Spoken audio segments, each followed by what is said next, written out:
الحمد لله وحده والصلاة والسلام على من لا نبي بعده. قال الله تعالى في كتابه العظيم: أعوذ بالله من الشيطان الرجيم، بسم الله الرحمن الرحيم، إن الدين عند الله الإسلام. وقال تعالى: ومن يبتغي غير الإسلام دينا فلن يقبل منه. آج کے اس اجلاس کے باوقار صدر، معزز علماء کرام، دینی بھائیوں اور بزرگوں، نوجوان ساتھیوں، عزیز بچوں اور پردے میں بیٹھی میری باتوں کو سن رہی پیاری ماں اور بہنوں،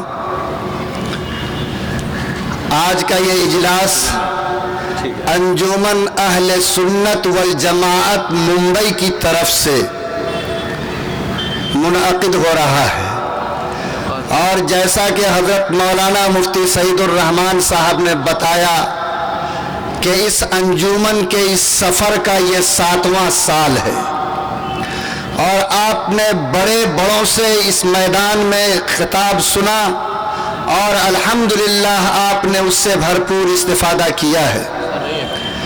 ابھی مولانا نے اس انجمن کا مقصد بتاتے ہوئے فرمایا کہ اس کا مقصد سنت کی حفاظت اور عظمت صحابہ کا تحفظ ہے۔ میرے بھائیوں، شریعت اسی کا نام ہے۔ شریعت اللہ کے رسول کی سنت سے باہر کی کوئی چیز نہیں ہے، اور صحابہ کرام کی زندگی کی جو تصویر تھی اور آپ صحابہ کی جو زندگی کا آئینہ تھا، یاد رکھو اس سے باہر شریعت اسلامی کا تصور نہیں کیا جا سکتا۔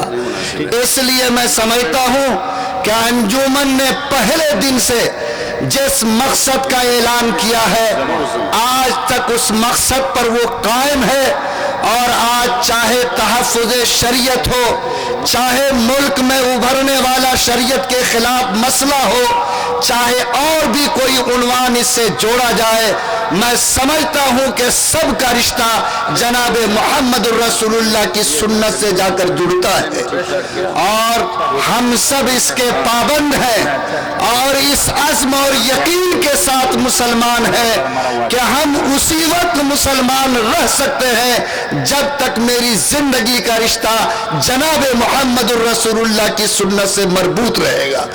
اللہ تعالی ہم سب کو اس یقین پر جمنے کی توفیق نصیب فرمائے، آمین۔ حاضرین کرام، آپ سب جانتے ہیں کہ بحیثیت مسلمان ایک اللہ کا کلمہ پڑھنے والے مومن کے لیے اس روئے زمین پر اسلام اور ایمان سے بڑی کوئی نعمت نہیں ہو سکتی ہے، اور ہمارے لیے یہی وہ نعمت ہے جس نعمت کی بھیک ہم نے اللہ سے مانگی ہے، اور روزانہ 5 نماز کی ہر ایک رکعت میں اہدنا الصراط المستقیم کی دعا کر کے اس رب کریم سے اسی ہدایت اور ایمان کی بھیک ہم مانگتے ہیں۔ لوگوں، یہ بھیک اور یہ ہدایت کی دولت اور نعمت ہمارے اپنے جسم کے ایک ایک ٹکڑے، ہماری اولاد، ہمارے گھر اور ہماری زندگی کے ایک ایک سرمایے سے زیادہ قیمتی ہے، اور ہم یہ یقین کے ساتھ کہہ سکتے ہیں کہ ہم نے کلمہ اسلام کو اپنی پسند سے قبول کیا، کسی مجبوری میں ہم نے قبول نہیں کیا ہے۔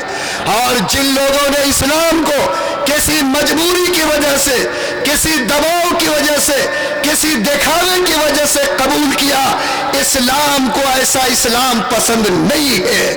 ایسے لوگوں کے لیے ہزاروں راستے کھلے ہیں، وہ ان راستوں اور ڈگر کو پکڑ کے ایمان سے اپنا رشتہ توڑ لے، لیکن اسلام کی بدنامی کا ذریعہ اس زمین پر نہ بنے۔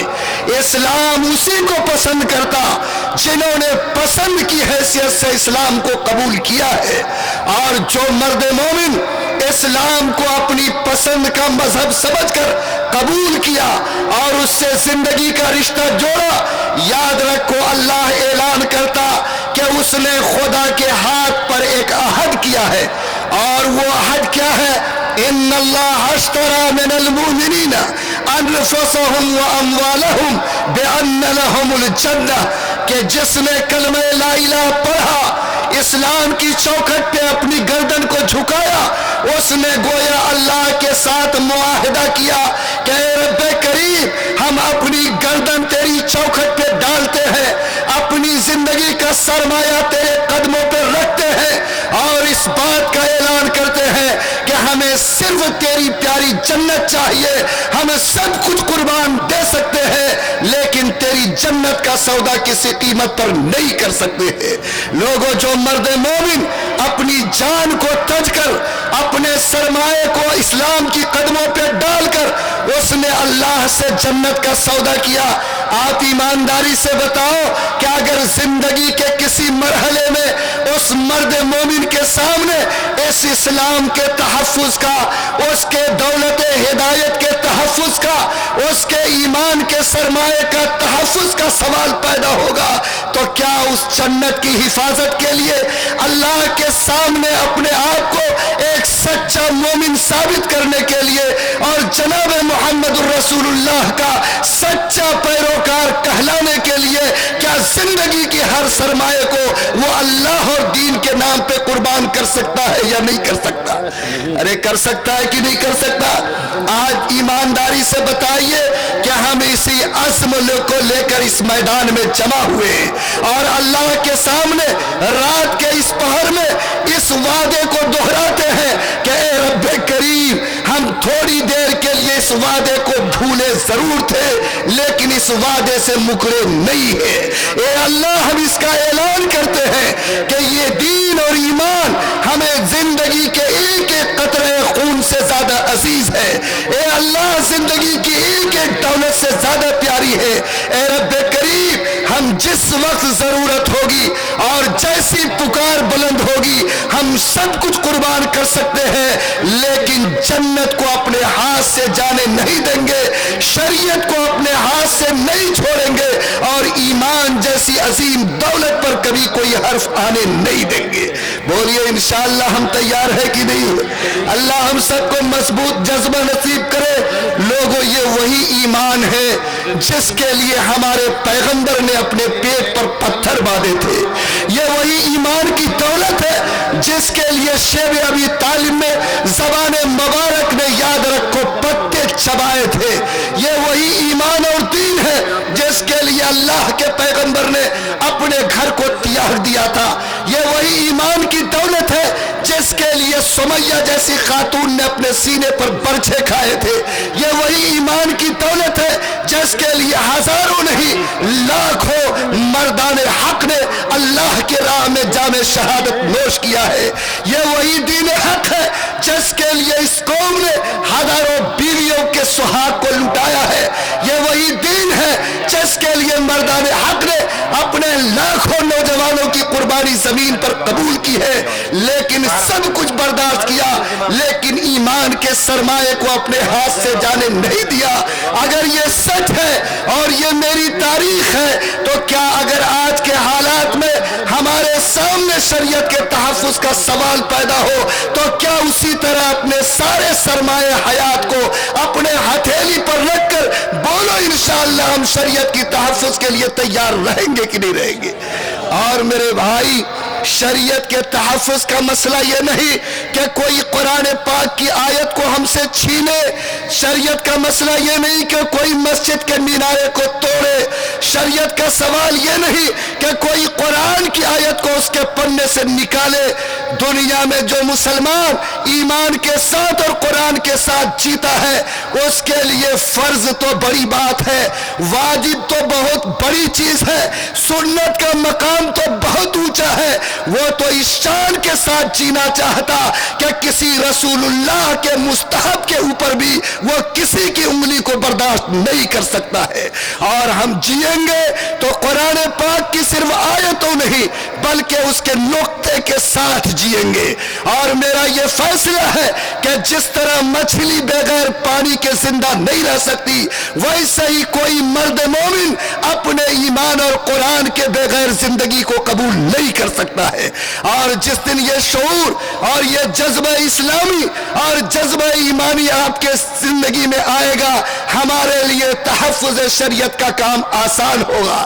آپ کہیں گے یہ جوش کی بات ہے اور ہمارا ایمان اتنا طاقتور بنایا جائے کہ ہم اپنے شریعت کی حفاظت کریں۔ آپ ایمانداری سے بتائیے کہ جس سیدنا ابوبکر صدیق نے، جس عمر فاروق نے، جس عثمان غنی نے، جس علی مرتضیٰ نے اس جناب رسول اللہ صلی اللہ علیہ وسلم کے سائے میں اس دین اور شریعت کو سیکھا تھا، کیا ان کے سینے میں اپنے دین اور ایمان کی حفاظت کا یہی جذبہ تھا یا نہیں تھا؟ لوگوں، تاریخ کا وہ دن یاد کرو جب جناب رسول اللہ نے پردہ فرمایا۔ سیدنا ابوبکر صدیق خلافت پہ اللہ تعالیٰ نے خلافت کا تاج ان کو پہنایا۔ حضرت ابوبکر صدیق خلیفہ ہے اور اپنے معمول کے کام کو شروع کر چکے ہیں۔ ایک شخص آپ کے سامنے آتا ہے اور کہتا ہے کہ سیدنا ابوبکر صدیق، اے خلیفۃ المسلمین، ہم جب زکوٰۃ کی وصولی کرنے کے لیے گئے تو جب جناب رسول اللہ صلی اللہ علیہ وسلم کے زمانے میں جاتے تھے تو لوگ زکوٰۃ میں بکریاں دیتے تھے تو اس کے ساتھ رسیاں بھی دیتے تھے، لیکن آپ کے خلافت کے زمانے میں جب میں نے زکوٰۃ کی وصولی کا سفر کیا تو لوگوں نے بکریاں تو دی ہے لیکن رسیوں کا دینا بند کر دیا۔ سیدنا ابوبکر صدیق نے اس آنے والے شخص کے جملے کو سنا اور آپ کا چہرے مبارک غصے سے لال ہو گیا۔ کہا کہ انہوں نے رسیاں روک لی، کہا کہ روک لی۔ سیدنا ابوبکر صدیق نے کہا کہ ایسے لوگوں سے میں اس وقت تک لڑوں گا جب تک کہ وہ اللہ کے رسول کے زمانے کے مطابق بکریوں کے ساتھ رسیاں بھی دینا شروع نہ کر دے۔ سیدنا عمر فاروق کو خبر ہوئی، دوڑے ہوئے آئے، اپنی چادر گھسیٹتے ہوئے حاضر ہوئے اور جناب سیدنا ابوبکر صدیق سے کہا، اے خلیفۃ المسلمین، آپ تو اللہ کے رسول کے زمانے میں بڑے نرم دل تھے، لیکن آج آپ کا یہ فیصلہ تو بڑا سخت ہے کہ معمولی رسی نہیں دینے پر آپ نے ان سے لڑنے کا اور اس وقت تک لڑنے کا فیصلہ کیا جب تک کہ وہ رسیاں دینا شروع نہ کر دے۔ سیدنا ابوبکر صدیق نے کہا کہ عمر، تم بھی تو اللہ کے رسول کے زمانے میں بڑے مضبوط تھے، لیکن آپ کے جانے کے بعد اتنا کمزور کیسے پڑ گئے؟ اے عمر، یاد رکھو مسئلہ رسی کا نہیں، مسئلہ دھاگے کا نہیں، بلکہ جناب رسول اللہ کے دین کے اندر کٹوتی کی شروعات کا ہے۔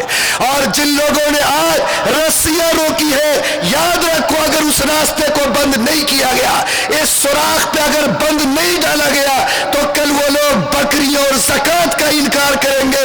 اس لیے عمر یا ابوبکر اس بات کو طے کر چکا کہ یا تو رسول اللہ کا دین زندہ رہے گا یا ابوبکر صدیق زندہ رہے گا، اس کے علاوہ کوئی راستہ ابوبکر صدیق کے لیے قابل قبول نہیں ہے۔ اے لوگوں، بتاؤ کیا اس بوڑھے جسم میں جس کے ہاتھ کی جھری لٹک گئی تھی، کمر جھکی ہوئی تھی، 60 سے زیادہ عمر چھو چکی تھی، لیکن جس نبی کی شریعت کی محبت ان کے روح میں پیوست تھی، جب اللہ کے رسول کی شریعت کا سوال پیدا ہوا تو بولو اس بوڑھے جسم کے اندر جوان کے خون نے گردش کیا کہ نہیں کیا؟ آج ہم سے کوئی قرآن کی آیت مانگے، آج ہم سے کوئی سنت کا ایک جملہ مانگے اور اس بات کو آسانی سے ہم قبول کر لیں کہ مسئلہ تو ایک جملے اور ایک آیت کا ہے، جس طرح سیدنا ابوبکر صدیق نے برملا اعلان کیا کہ ایک معمولی دھاگے کی کٹوتی رسول اللہ کے دین میں برداشت نہیں ہوگی۔ بولو مومنو، اگر اسی صدیق سے میرا رشتہ ملتا ہے تو کیا آج کی تاریخ میں شریعت کے تحفظ کے لیے ہم سب کا یہی اعلان ہوگا کہ نہیں ہوگا؟ اور میں آپ سب سے کہتا ہوں کہ اس بوڑھے کے اس جملے کو یاد کیجئے جو اسی موقع پر سیدنا ابوبکر صدیق رضی اللہ تعالیٰ عنہ نے کہا تھا۔ وہ جملہ اس قابل ہے کہ سونے کے روشنی روشنائی سے اس کو لکھا جائے اور ہر دل پر اس کو نوٹ کیا جائے، اور اسی جملے کی برکت سے میرے لیے شریعت کے تحفظ کا کام آسان ہوگا۔ کہا تھا سیدنا ابوبکر صدیق نے کہ عمر اینقص الدین وانا حی، کیا اس زمین پر کوئی جناب رسول اللہ کی شریعت پہ ہاتھ ڈالے گا اور ابوبکر زندہ رہ کے اس کو دیکھے گا؟ ایسا کبھی ابوبکر کے لیے قابل قبول نہیں ہو سکتا۔ آپ بھی کہیے اینقص الدین وانا حی، کیا کوئی شخص دین محمد سے کھلواڑ کرے گا؟ کیا قرآنی آیت پر کوئی انگلی ڈالے گا؟ کوئی آیت قرآنی ہم سے چھیننے کی جرات کرے گا اور ہم اس کو برداشت کریں گے؟ نہیں۔ اگر 65 سالہ ابوبکر اپنے نبی کی شریعت کی حفاظت کے لیے بے چین ہو سکتا ہے تو اس قوم کا ایک ایک بچہ، ایک ایک جوان، ایک ایک عورت اور ابوبکر کی مثال رکھنے والا ایک ایک بوڑھا مچل کر کہے گا کہ ہم سب کچھ کھو سکتے ہیں لیکن سیدنا ابوبکر صدیق کی طرح جناب رسول اللہ صلی اللہ علیہ وسلم کے دین میں کٹوتی برداشت نہیں کر سکتے۔ انشاءاللہ کریں گے ہم لوگ، اور ان سے کہیے کہ توحید کی امانت سینوں میں ہے، آسان ہی مٹانا نام و نشاں ہمارا، باطل سے دبنے والے اے آسمان نہیں ہم 100 بار کر چکا ہے تو انتہا ہمارا۔ اگر آپ کا یہ جذبہ رہا تو میں یقین کے ساتھ کہتا ہوں کہ اللہ تعالیٰ آپ کے قدموں کی برکت سے، آپ کے دست و بازو کے برکت سے اس زمین پر شریعت کو تحفظ عطا کرے گا۔ آج شریعت کے تحفظ کا سوال پیدا ہوا ہے، کیا مطلب؟ شریعت اندیشے میں ہے، شریعت خطرے میں ہے؟ ہاں، شریعت پہ حملہ شروع کیا گیا ہے، شریعت پہ ہاتھ ڈالنے کی کوشش کی گئی ہے۔ آج منصوبہ بند طریقے پر آج اس شریعت کو ہمارے ہاتھ سے چھینکنے کا ناپاک منصوبہ بنا ہے، لیکن کیا شریعت پہ خطرہ ایک طرفہ ہے؟ لوگوں نہیں، آج شریعت پہ خطرہ دو طرفہ ہے۔ اگر ایک طرف سرکار اور حکومت آج ہمارے ہاتھوں سے اس شریعت کو چھیننا چاہتی تو میں آپ کو اس منزل پہ لے جاؤں گا جہاں میں یہ بتاؤں گا کہ ایک طرف اگر قصور اس کا ہے تو دوسری طرف ہم نے بھی کہیں ٹھوکر کھا کر اپنی شریعت کے تحفظ میں کوتاہی کی ہے۔ اس لیے آج ہم آپ کو دونوں رخ پر لے جا کر یہ بات بتانا چاہتے کہ اگر سچے وفادار اسلام ہو تو طے کرو کہ ہم اپنے قوت بازو سے، اپنے عقل کے ناخن سے، اپنے ایمانی طاقت سے انشاءاللہ باہر کے فتنے کا بھی مقابلہ کریں گے اور گھر کو بھی جھانک کر دیکھیں گے۔ اگر شریعت کی رسی کہیں ٹوٹ رہی ہے، اگر ہمارے ہاتھ سے شریعت کا ڈور چھوٹ رہا ہے تو بولو اس کو مضبوطی سے پکڑنے کی کوشش کریں گے کہ نہیں کریں گے؟ آج جو حکومت اقتدار میں ہے وہ اتنی اکثریت کے ساتھ آئی کہ آج نشہ میں اس کو حق اور ناحق کچھ سمجھ میں نہیں آ رہا ہے، اور وہ سیڑھی جس پہ چڑھ کر وہ گدی تک پہنچی ہے، آج اس نے اس گدی کے نشے میں آج یہ طے کیا ہے کہ اس زمین پر کچھ نہ کچھ کر کے ان لوگوں کو سمجھانے کی کوشش کرنی ہے جن کے سامنے ہم نے یکساں سول کوڈ کا ایجنڈا پیش کیا تھا۔ یاد رکھیے، لوگ کہتے ہیں کہ یہ بات دھوکے سے آ گئی ہے، لوگ کہتے ہیں کہ فلاں راستے سے یہ بات اٹھ گئی ہے۔ مسئلہ بات کے اٹھنے کا نہیں، مسئلہ بات کے پیدا ہونے کا نہیں، بلکہ اس وقت جو حالات ہیں اور آپ کی شریعت پر جو ہاتھ ڈالا گیا یہ منصوبہ بند کوشش ہے، یہ وہ ایجنڈا ہے جس کو آج نہیں بلکہ 3 سال پہلے طے کیا گیا اور جس کو اس ملک میں بار بار دہرایا گیا، اور آج اسی پلاننگ کی بنیاد پر آج ہماری شریعت پر ہاتھ ڈال کر اس کو چھیڑنے کی ناپاک کوشش کی جا رہی ہے۔ یکساں سول کوڈ، ایک ہی قسم کا قانون پورے ملک میں لاگو ہوگا، ان کی ہمت نہیں ہے، اور یہ پوری جرات کے ساتھ یکساں سول کوڈ کی بات نہیں کر سکتے۔ ان کے پاس ایسی مجبوری ہے کہ وہ براہ راست اس نعرے کو اس ملک میں نہیں لگا سکتے، لیکن یہ جانتے ہیں کہ ہم کچھ نہیں کر سب نہیں کر سکتے تو کچھ کر کے کم سے کم جلتی ہوئی آگ کو ٹھنڈی کرنی چاہیے۔ اس لیے انہوں نے عنوان بنایا طلاق کا، انہوں نے عنوان بنایا شادی کا ایک سے زائد، انہوں نے عنوان بنایا حلالہ کا، اے لوگوں بتاؤ ان کو طلاق سے کیا تکلیف ہو رہی ہے اور ان کے گھر میں شادی کی وجہ سے کون سا چولہا بجھ رہا ہے، لیکن انہوں نے پورے مجموعہ شریعت پر نہیں بلکہ اس کے بازو کو کاٹ کر ہماری شریعت کے بڑے حصے سے ہم کو محروم کرنے کی کوشش کی ہے۔ لوگوں بتاؤ اگر ہم پورے جسم کو کسی کو نہیں دے سکتے، اگر ہم اپنے سینے پر گولی برداشت نہیں کر سکتے تو کیا کسی کو اپنا ہاتھ کاٹنے کی اجازت دے سکتے ہیں؟ نہیں دے سکتے۔ جس طرح میرا سینہ اور سر عزیز ہے، ہمارے ہاتھ کی ایک ایک انگلی ہم کو عزیز ہے۔ اور آج طلاق کے نام پر اور اس نام پر اگر یہ کھیل کھیلا جاتا تو لوگوں ہم پوری قوت ایمانی کے ساتھ کسی بھیک کے نام پر نہیں بلکہ ہندوستان کے سنویدھان اور آئین نے جو حق ہم کو دیا ہے اس کی بنیاد پر جرأت کے ساتھ اپنے حق کی حفاظت کے لیے کھڑے ہوں گے اور انشاءاللہ اس وقت تک حق کی آواز بلند کریں گے، حق کے لینے کی کوشش کریں گے جب تک کہ ہمارے جسم میں کسی حصے میں قطرہ خون باقی ہے۔ اور یہ میرا اعلان ہے اور ہر مومن کی زبان پر یہی نعرہ ہے اور انشاءاللہ موت تک یہی نعرہ رہے گا۔ آج یہ کہتا طلاق کو ختم کرو، پوچھا کیوں ختم کرو؟ کہتا ہے کہ مسلمان عورت کو اس سے تکلیف ہوتی ہے۔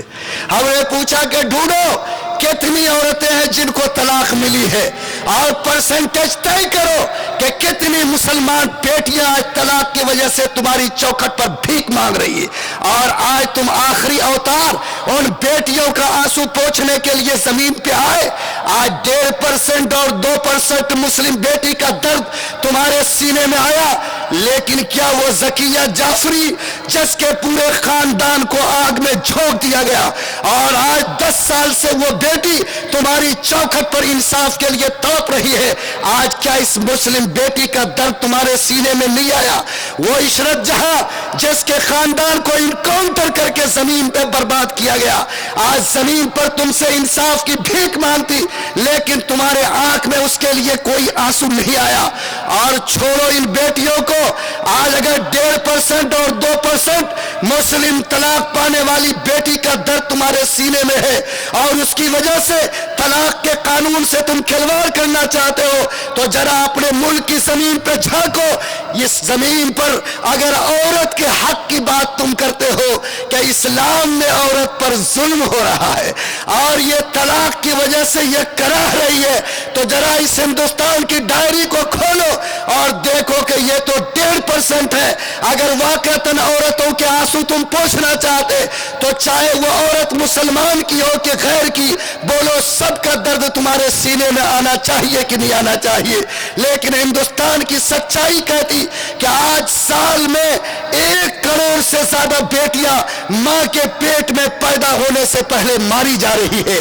آج بتاؤ کہ ان بیٹیوں کی زندگی کا درد، ان کی زندگی کا تحفظ اور ان کے زندگی کے بچانے کی کوئی ترکیب آج تمہارے سینے میں نہیں، لیکن جس اسلام نے ماں کے پیٹ میں مرنے والی اور پیدا ہونے کے بعد زمین میں گڑنے والی بیٹی کے زندگی کی حفاظت کا یقین دلایا اور اس نے اعلان کیا خبردار کوئی مسلم سماج کا بیٹا اگر اپنے بچے کو ماں کے پیٹ میں مارتا یا پیدا ہونے کے بعد اس کا گلا دباتا ہے تو وہ شخص اللہ کے یہاں اتنا بڑا مجرم ہے کہ اگر وہ خدا کی عدالت میں حاضر ہوگا تو جب تک وہ اس اولاد کا انصاف نہیں چکائے گا اس مسلمان کا قدم خدا کی جنت کی طرف نہیں بڑھ سکتا۔ جیسے اسلام نے ان بیٹیوں کی زندگی کی تحفظ کا انتظام کیا، آج تم نے ان کروڑوں بیٹیوں کے لیے زندگی کی حفاظت کی کوئی اسکیم نہیں بتائی اور 1.5% کا درد تمہارے سینے میں آیا۔ بولو یہ اس زمین پر مگرمچھ کے آنسو ہے یا نہیں ہے؟ آج ان سے پوچھو کتنی بیٹیاں طلاق کی اخبار میں چھپتی ہے، لیکن بلا ناغہ کوئی دن ایسا نہیں گزرتا کہ یو پی بہار اور ہندوستان کے کونے کونے میں کوئی ہندو مسلمان کی بیٹی آج تلک اور جہیز کے نام پر جلائی نہیں جا رہی ہے۔ آج کروڑوں بیٹیاں جو آگ میں چل رہی ہے، آج وہ تڑپ رہی ہے، آج وہ جل رہی ہے ظلم کی آگ میں۔ آج تک تم نے ان بیٹیوں کی زندگی کو بچانے اور اس کو آگ کے اس دہتے ہوئے انگارے سے نکالنے کا